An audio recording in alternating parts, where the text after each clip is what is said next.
Welcome back.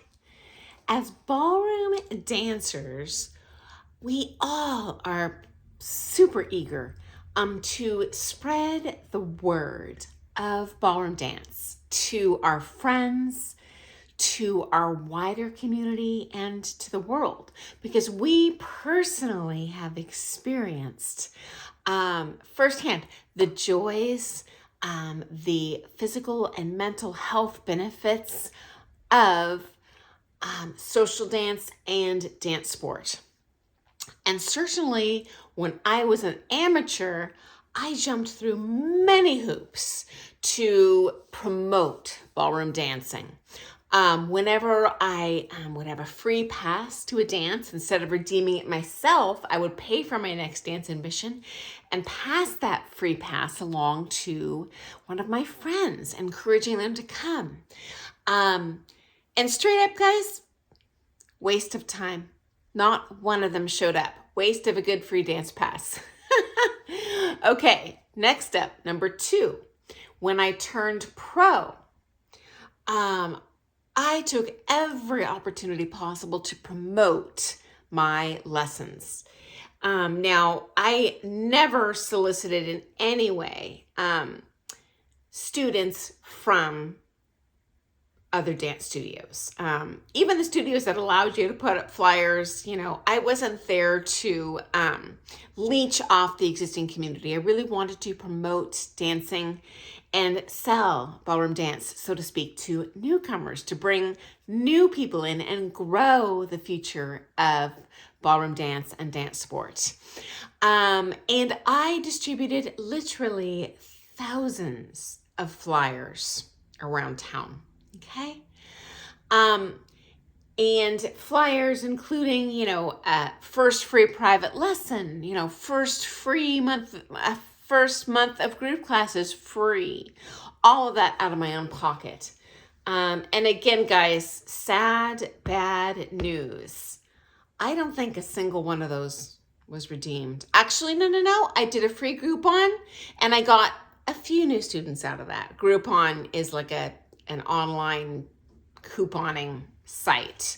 And you didn't sell like free stuff on there because Groupon takes most of that income for themselves of those sales. So, I just gave as cheap of lessons as possible. For example, like $5 group class. And I would get maybe $1 of that at that time. And some people did redeem that, which tells me that perhaps there's a perceived value, even if they have to pay $1 instead of getting something for free. Okay, next up, when I opened the largest ballroom dance studio in the United States, and at that point, I had saved and was ready to invest big dollars, not only in a $2 million mortgage and the interiors, but the advertising, guys. I tried everything. I dumped the market with literally radio, newspaper inserts, newspaper in columns, paid search engine placements on every search engine I could think of, paid Facebook ads. So those annoying sponsored ads that show up in your timeline, yeah, compliments of me.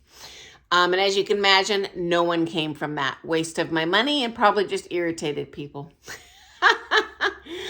I did targeted in-home mailings to certain demographics. For example, women between these ages, the people that were most likely to statistically be interested in a ballroom dance class. I did mass mailings. At that time, there was, like local, coupon clipper, community mailings. There was something called Welcome Wagon. I don't even know if these services exist today, but different ways you could pay for advertising to promote your business to local dancers, okay? Tens of thousands of, we call them door knockers. It's like a Tyvek piece of paper about yay big that hangs on someone's doorknob, that advertises your business. So when they come home, they have to take this annoying piece of garbage off their doorknob. Again, bad news, guys. Not a single one of those was redeemed. And Lord knows how many thousands, if not tens of thousands, I dumped, literally threw in a wastebasket that money to try and quote unquote sell people on the idea of coming for a ballroom dance lesson. And by the way, those flyers even included a free half-hour private, coupon, a free dance admission if you just want to come watch, a free, 5-week beginners group class series. And so after 40 years experience in this industry, I came to the sad realization that it is darn near impossible to sell anyone, to convince anyone to come try ballroom dancing. Okay, guys? Outsiders truly need to want to try it, okay? And come to that conclusion on their own. And I can't tell you how many students, long-term students, including national title winners I've got out of just coming in as a young wedding couple. Crazy.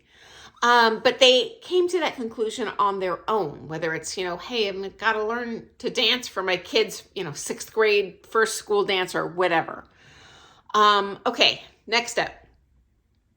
I have seen some successful methods of getting people to independently come to the conclusion that they want to ballroom dance.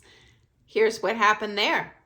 Number 1, Sam Sedano, in my opinion, really took one for the team.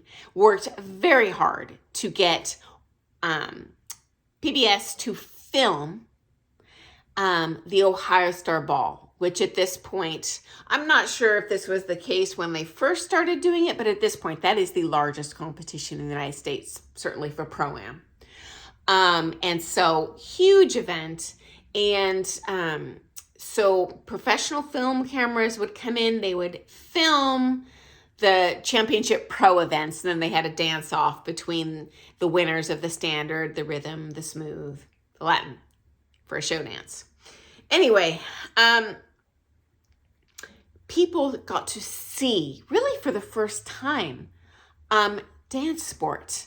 Before that show came on national television, everyone just thought it was like 100-year-olds, kind of waddling around the floor. But they got to see the athleticism, the beauty, the amazing music, the fact that it wasn't just all like supremely elderly, out of shape, kind of dull-witted, old white people. Just they saw this with, whoa, this is something completely different and inclusive and exciting. And that really did a wonder for our industry, pulling people into the ballroom dance world. Okay. And this, and he worked his tail off, he got diddly squat for that. PBS made out like bandits. This was their singular biggest fundraising, broadcast every year, and they ran it many times throughout the year. They got a lot of mileage for that. I do have another story where I share an extremely scandalous, most shocking event I've ever seen in my entire world of dance sport that I saw in person at an Ohio Star Ball one year that did not make it to TV. And I'm going to share that link below. Do not miss it. Okay. Finally, for decades, I have seen the world of ballroom dance push hard for dance sport to become an Olympic sport. And frankly, in my opinion, this was not for the sportsmanship benefit of it or to increase the athleticism, because let's face it, everyone's pushing to their max. It's already massively athletic. But it was for the promotional element, okay? Because obviously, let's think of curling for an example. I'm sure you're like me. Before I saw curling in the Olympics, I'd never heard of such a thing. And these days, during the Olympics, our news feeds and our TV is dominated just by, they'll singularly have social commentary on what is each country's team wearing this year.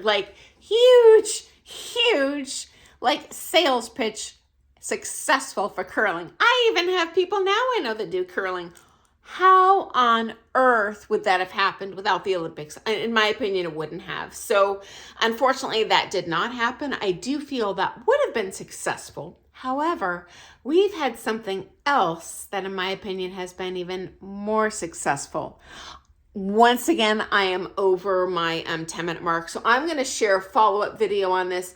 Not tomorrow, because I think you guys enjoy when I mix up the topics, but rest assured, I definitely want to share this with you because, again, I have been in this industry for 40 years. I have seen a lot of things, and I've seen a lot of things stay the same, and a lot of things change. And this is definitely the biggest change I've seen in our industry. So actually, I got a couple of videos I might want to post on this. Anyway, thank you for joining me today. If you found this topic to be interesting, if you have seen something in your community that you feel has successfully brought attention and more people into the world of ballroom dance, please share that with us in the comments below, because we would all love to hear that. We all want to share this joy with more people. I am sure the world would be a better place if everyone ballroom danced. So anyway, thank you, friends, for joining me today. If you would like to be part of our worldwide community of ballroom dance competitors and enthusiasts, please subscribe to my channel. I share cultural topics every day, and I usually share one weekly kind of dance technique video. Those are geared a little bit more towards competitors and very experienced dancers. But newcomers, you're welcome to watch. Just might be boring for you. So anyway, thank you for joining me today, guys.